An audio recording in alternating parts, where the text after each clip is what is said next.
Hello, hey, it's Nick. Hey, subscribe to my YouTube channel. New videos almost daily with movie reviews and comments and all kinds of fun stuff. So I thought I would talk a little bit about two HBO Max and HBO documentaries that are available now on HBO and HBO Max. A couple of documentaries which are both portraits of female artists and are both connected by the fact that the work that these female artists have done have inspired a Broadway musical, very successful Broadway musicals each. And that's kind of the only way they're connected. But they're both available on HBO. One is really extraordinary and really good, and one is extraordinarily bad and really bad. Now, granted, the two artists that are the subjects of these documentaries, one of those artists I adore and really love, and the other, not so much. Don't like her pretty much at all. So that, there's obviously a preference that I have between the two artists that are profiled in the movies. The movies are called Adrienne, which is a documentary that, in the least, is about Adrienne Shelley, who was a terrific actress who became very popular in the 90s, went on to become a really great writer, director, and filmmaker, who had a family and was senselessly murdered. And then one of her films went on to be adapted into a Broadway musical. The other is a film called Jagged, which is part of the Music Box documentaries on HBO Max, which is a series of music-related documentaries. This one, directed by Alison Klayman, which is about, obviously, Alanis Morissette and the remarkable and huge skyrocket success of her album from the mid-90s, Jagged Little Pill. And it's about, basically it's about her career up until that point, the creation of the album, and the success that happened between it. So it's Adrienne and Jagged. Those are the two documentaries. Let me start with the bad one, Jagged. This is a documentary, as I said, about Alanis Morissette. Now let me just preface this by saying that when Jagged Little Pill came out in 95 or early 95, I was a 30-year-old man. So clearly this album was not made for me.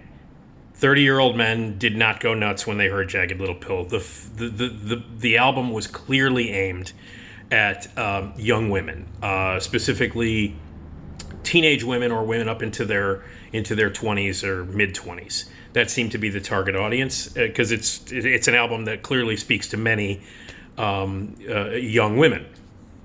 So I was clearly not the audience for it. The music didn't do anything for me. I bartended at the time, and the goddamn thing was on a jukebox at a bar that I worked at, and it was played every 5 minutes. So it got to the point where I absolutely hated the record and everything about it, and it just drove me nuts. Over the years, I've come to appreciate Alanis Morissette a little bit more. There are a few songs here and there that I enjoy, but when that record came out, I just could not get away from it enough. So having said that, clearly there's a little bias in me because I hate Jagged Little Pill. I hate that record. So this is about Alanis Morissette. It has her full cooperation. She's in it a ton. I mean, the story is almost essentially told from her point of view. There are new interviews and new footage, as new as you can get, that took place right, I believe, at the beginning of the lockdown. Or during the lockdown, and these are as fresh as you can possibly get. And she is interviewed. She talks a lot. Now, since the release of this documentary, she has gone to sort of disown it and say, "Hey, this is not what I signed up to be on." And there's a mention of the fact that she was probably sexually harassed or abused at a young age because of the record business. But it's really only glossed over in the documentary, which is one of the many problems I have with the documentary. Everything is just kind of glossed over. So if you're a fan of Alanis Morissette, I mean, clearly if you were a 19-year-old girl or a 20-year-old girl, 17, 16-year-old girl when that record came out, nothing that anybody says about this documentary is going to change your mind, about it. You're going to love her. You're going to love it. So Anyway, the doc is about her career, and she started out as a little kid, always wanting to be on stage. She's Canadian kid, and she always wanted to be on stage. And she started as a young star, a young TV star. She showed up on a show called You Can't Do That on TV, Canadian version. So just like the Mickey Mouse Club spawned like Britney Spears and Justin Timberlake, Christina Aguilera, this is the same kind of thing that happened to Alanis Morissette back in those days, in the 80s.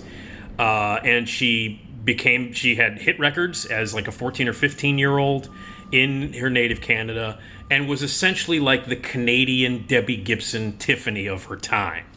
And she had big success, as a child, and but it was all pop stuff. It was all very, very, very poppy. And then as she got a little bit older, 15, 16, 17, it became very sexy. She was wearing like sort of sexy outfits and dancing around a la, Britney Spears-ish and Debbie Gibson-ish kind of stuff. But that wasn't really what she wanted to do. As she claims that she wanted to like express herself, she became a songwriter and kept writing stuff. She wrote songs when she was 10, 11 years old. And then she finally found her voice and started writing stuff, expressing her feelings as a woman, her feelings as a young woman, exploring her heartbreak and her anger over heartbreaks, as obviously, on display in You Ought to Know, and became this massive success. And her big first album in that regard, in that persona, was Jagged Little Pill, which was a monumental, huge, massive hit, sold millions and millions and millions of copies, and she became a superstar. So the thing is about this is that this documentary made by Alison Klayman is pure sort of fan service. It is nothing but a tribute and a salute and a huge kiss to Alanis Morissette.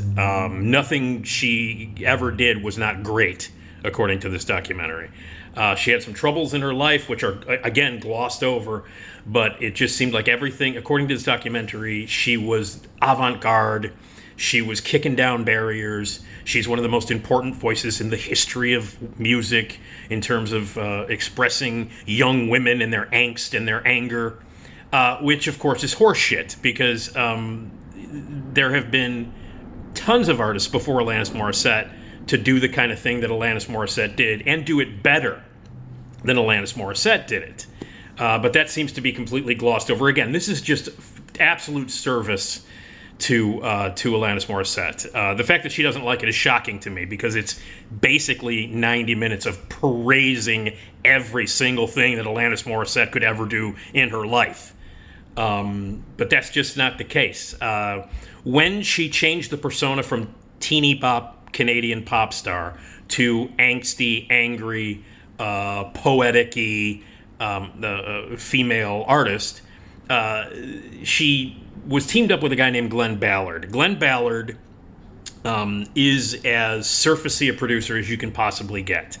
The guy knows how to work with packages. He knows how to work with record companies and executives on how to mold someone, not so much as a good artist, but as someone or something that can sell a lot of records. And Glenn Ballard is one of those guys that has done that a lot in the past. He's not known for being, the most original or creative record producer that there is. He's really known as a guy who can throw together songs that will sell, and he knows how to put together a package and make it sound glossy and put it together so that it sells well, so that millions and millions of records are sold. He worked with Michael Jackson. He worked with Paula Abdul, Toto. He actually, later on, to much of the dismay of Dave Matthews fans, worked with the Dave Matthews Band on a record called Every Day. But this is a guy, it's like if you think Paula Abdul, you think Michael Jackson, you think record selling, putting a package together, this is the guy you go to. So to say that Alanis Morissette was like this rebel, not really. To say that it was genuine, not really. Some guys in a suit put her together with Glenn Ballard. They put together a record that they thought would be angsty, and they knew it would sell. So again, nothing new was added to this. It's like how great Glenn Ballard is, how amazing she was at the age of 18 to be able to write a song like Ironic, which sounds like a song that was written by an 18-year-old as far as I'm concerned. So there's nothing new in this. It's not a very good documentary. It is just lip service.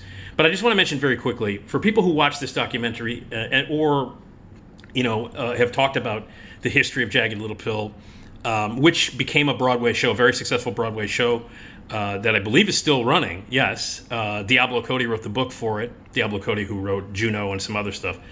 I've not seen Jagged Little Pill, the Broadway show, nor do I want to. But anything that I've seen, I've saw the performances that they did on the Emmys a little while ago. There was a Salute to Broadway is Back where they did some performances from it. And to me, it just looks extraordinarily awful. I know a couple of people who have seen it who thought it was terrible. I know some people who work on Broadway who think it sucks. And it just looks awful. So I didn't bother to see that. But again, that's a very successful Broadway show, which kind of connects to the other doc I want to talk about.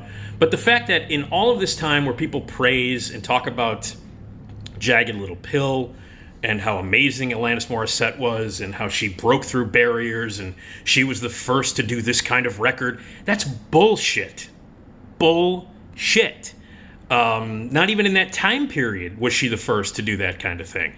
There was, Liz Phair, for God's sake. Exile in Guyville was a record that she made when she was 23 years old. It's a double album that deals with the same sort of themes and thoughts and issues that young women have. And it is a masterpiece. Was not produced all glossy by a guy like Glenn Ballard. It's a great record. And the fact that, if you want to cover the world of being a groundbreaker as a young woman writing, songs, and not mention Liz Phair when you're talking about Alanis Morissette, then that's just bullshit. But the big one is Ani DiFranco. Ani DiFranco, who is an incredible singer-songwriter, whose first album came out when she was 19, has been doing this from the get-go. The kind of stuff that Alanis Morissette is getting credit for, Ani DiFranco did first and better. And in fact, physically, they kind of took Ani DiFranco's look and threw it onto Alanis Morissette. If you look at pictures of Ani DiFranco at certain parts of her career, like in the early 90s, Alanis Morissette looks a lot like Ani DiFranco, and I don't think that's by coincidence. I really don't. To not mention Ani DiFranco, even as an influence to Alanis Morissette, in not only this documentary, but anything that has been written or how everybody has just gone off about how great Jagged Little Pill is, to not mention Ani DiFranco is just ridiculous. She did it first. She did it better. And she just doesn't, she wasn't with Glenn Ballard. She didn't have a record company behind her. She did most of her stuff independently and actually was a very strong voice for independent records and was kind of a pain in the ass to work with. Anyway, look, if you're a huge fan of Jagged Little Pill, if you love Alanis Morissette and that record meant a lot to you, that's what this whole thing is about. It's a celebration of that. There's a ton of footage from the original tour, the first tour, where you get to meet her bandmates, and the drummer Taylor, who would go on to drum for Foo Fighters. Some of that footage is fun to watch from that time, capturing that time.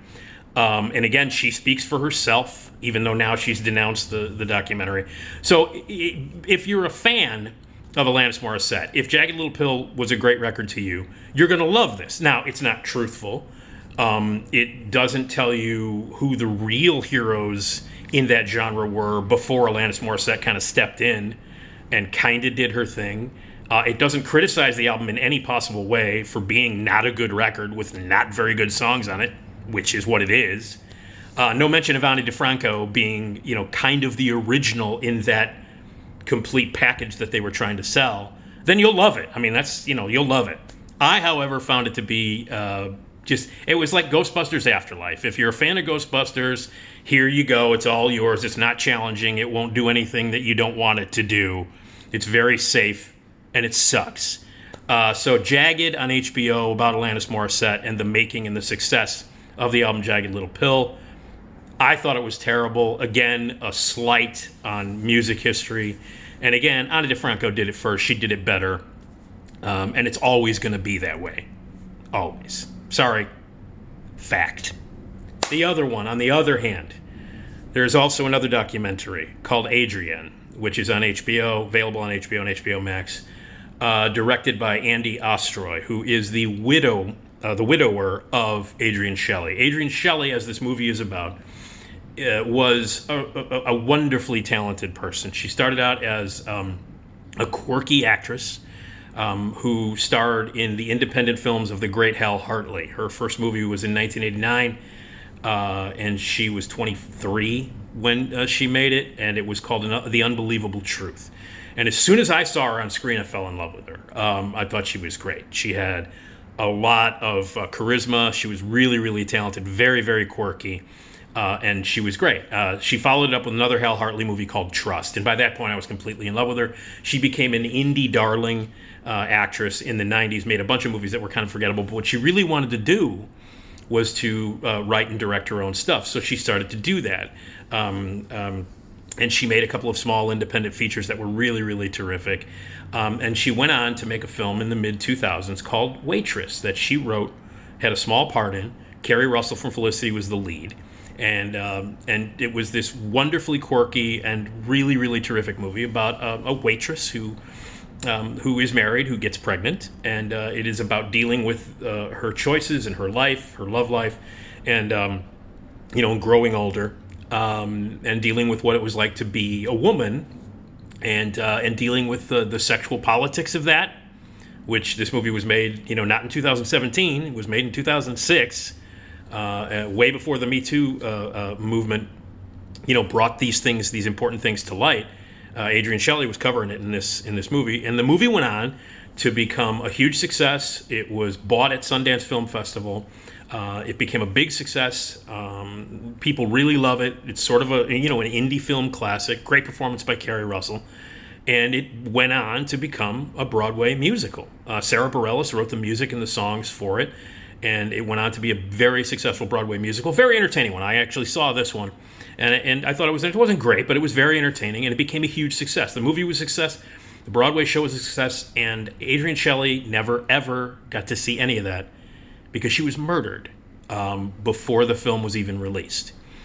The documentary is made by Andy Ostroy. As I mentioned, it's her widower. And the film is remarkable.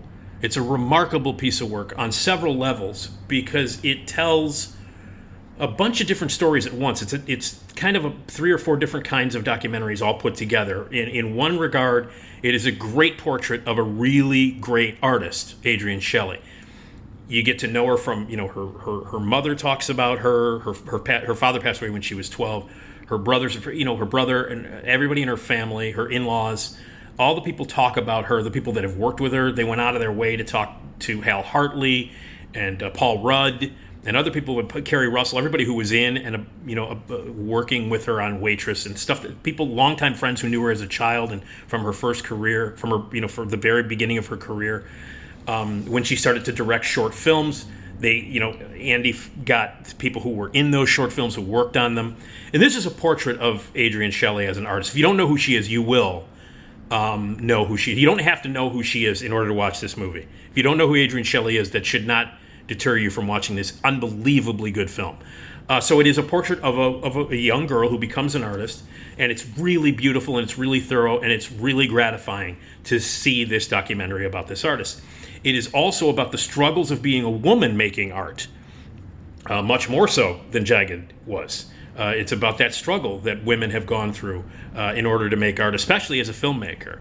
And it is also about the journey that this guy, the director, the widower, goes through, not only discovering who Adrienne was that she might not have known about. He discovers a bunch of footage that she had, tons and tons of footage that she had, that she wanted to make a documentary about what it was like to be happy. And she interviewed a whole bunch of people on the street about depression and happiness and things like that. And there's hours of footage that this guy found. And so in dealing with the fact that his wife died, he discovers more about her art and more about what she wanted to do and what she could have done had she lived.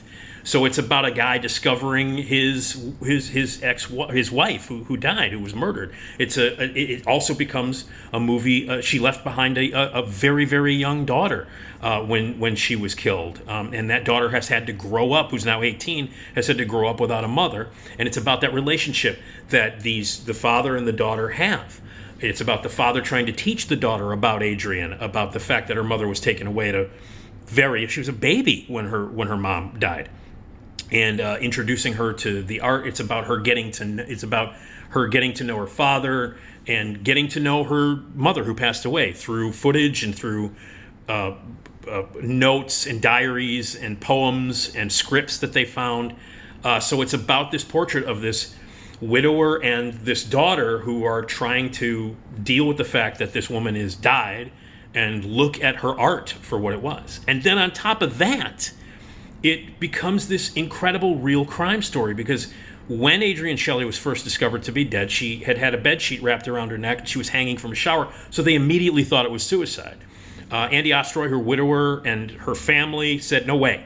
There's no way that she would have killed herself. There's no possible way that she killed herself, because she had this movie called Waitress that was just being finished and being ready to be released, and she was very excited about that. She had a baby daughter and a husband. She was not in any kind of frame of mind that would indicate that she wanted to commit suicide. So everybody in the family, including led by Andy Ostroy, said, no, there's no way that she committed suicide. And then, in fact, they discovered that she was murdered.